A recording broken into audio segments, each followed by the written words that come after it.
Forgiveness may be more important for moms than almost anyone else because they say when you hold on to a grudge, you're only hurting yourself. But anyone who's raised kids knows that when you're hurting inside, that hurt comes out on your kids when you react to what they do.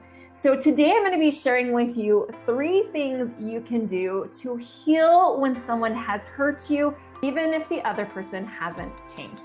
Welcome to Inner Strength for Parents, where we use mindset to talk about the things parents face every day.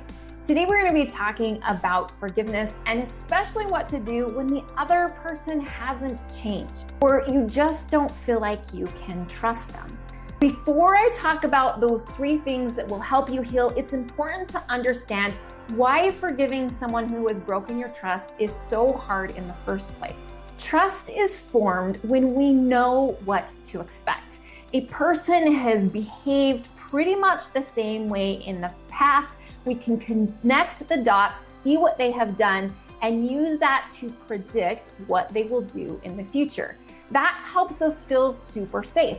We know what their pattern is, and so we can guess what their pattern will be in the future. We know what to expect, we know what we can handle, and so we feel really secure knowing what's coming.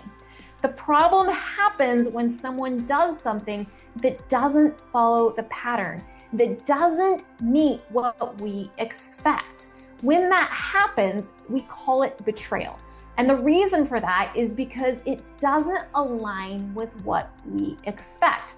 Suddenly, there's this data point down here that doesn't match what we were in agreement would happen, what we thought was the plan. When that happens, we no longer have trust. Before you knew what to expect, you could connect the dots, but now you don't know what the future will bring. You don't feel safe, and it makes you feel a lot of confusion and question everything you thought you knew. It might even make you question your identity as a person. It will certainly make you question your relationship with the person and who you thought they were. Now, because you're a good person, though, you want to do the good thing and you want to forgive. You want to make this data point go away. Can we just pretend that it never happened? The problem is your brain is not going to let you do that because your brain wants you to stay safe. Your brain isn't going to let you just magically start trusting the person again because it doesn't make sense. The dots no longer connect and they can't. So your brain won't look at this and say, yeah, sure, forgive. Your brain might be able to let you say the words, but inside it's going to hold on to the fact that the dots no longer connect and you need to be prepared for the unpredictable because you no longer can trust the person to follow the line that you thought they were following. So let's talk about how to forgive a person when you can't trust them. Now, I'm not saying a person can't change because they can, and hopefully they will choose to. But the truth of the matter is that you don't know for sure if they will, and you no longer can be certain that they won't do something again to hurt you. So in that situation, you have a couple of options. Yes, you could still just hold on to that fear and hurt so that you can stay safe. The problem with that is as long as you hold on to this fear and hurt in the past, it keeps you from moving forward, regardless of if the other person changes or not. Your other option is to try to let go so that you can move forward. So let's talk about how you can actually make that happen. The first thing you need to know is that you should be upset. Now, you are a good person, and so because of that, it's natural for you to think, I shouldn't be angry, I shouldn't be upset, I should be able to let this go, I shouldn't be overreacting, I shouldn't be getting angry at my kids. But here's the truth, my friend, you actually should.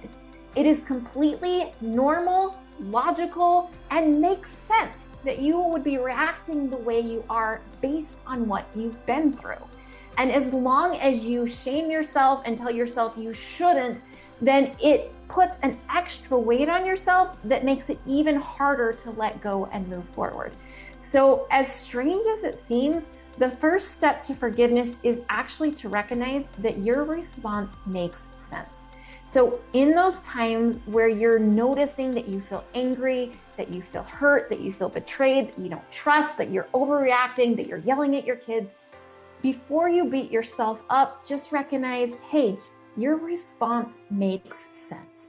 And it makes sense that someone who has gone through what you've been through would react this way. And once you give yourself that grace, it's actually going to take a huge weight off your shoulders that is going to allow you to do the next steps to forgive and heal.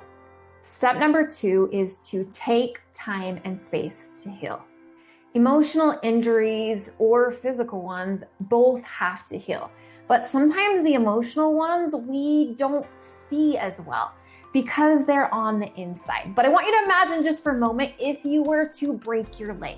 If you were to break your leg, it's going to take weeks, maybe even months of being in a cast, being on crutches. You're not going to be able to function at full capacity. You're going to have to cut back. You're going to have to give yourself some grace, and you're probably going to ask for help.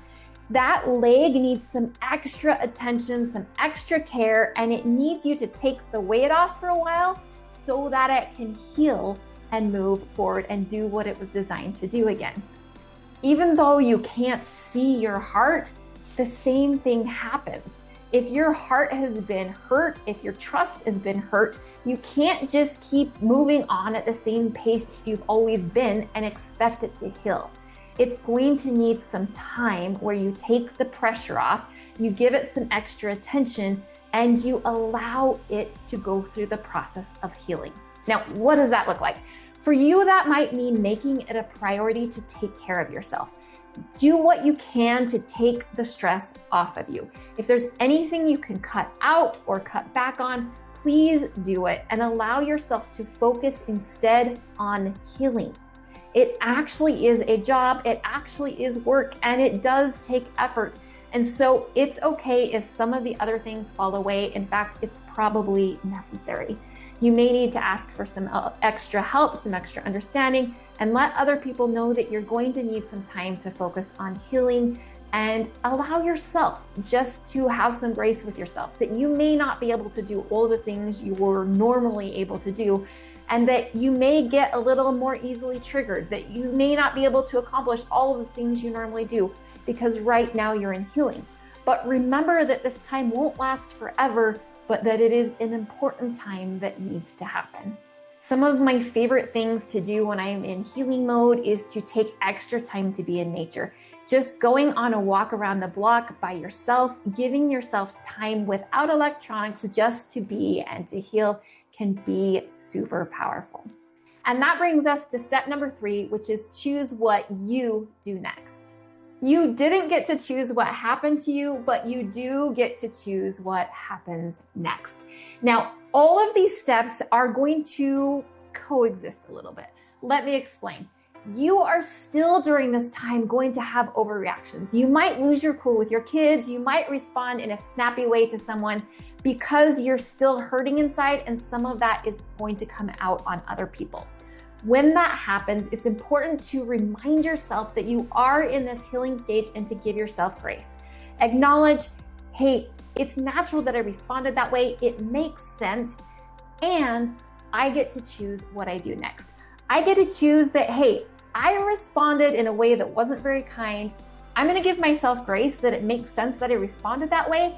And I'm going to choose, you know what, that's not actually the kind of person I want to be. So I'm going to choose to try to be more kind. Those two can coexist at the same time. And it's important to let them. Because if we're always beating up on ourselves, then it's actually going to pull us down. We're not going to be able to be the person we want to be. We're not going to have the space we need to heal. So it's important to recognize that all of these things may happen together. During this time, it's important to decide what you will do and what you won't do. Where are your boundaries? You may not be able to control if the other person changes, if they apologize, if fill in the blank. But what you can choose is how you will respond to a degree. You can set up those boundaries. Might you still have reactions? Yes. But you can decide what you want to work towards. Where are your boundaries? What will you do? What will you not do? What will you tolerate? What will you not tolerate? How will you respond? How will you not respond? Will you be perfect? No, because we're still healing, but you can decide where you want to head toward. Healing is a process, and as you give yourself grace, it's going to actually allow you to start healing. So many times we're so hard on ourselves because we think we should have been able to forgive. We should be not reacting. But all of those shoulds just weigh us down and keep us from moving forward. You will heal and you will be able to forgive as long as you let yourself move forward, one step at a time. And the more grace you give yourself, the faster it's actually going to happen. If you'd like more resources on how to help yourself love your life, live your mission, and empower your kids to do the same, be sure to check out innerstrength.me/free.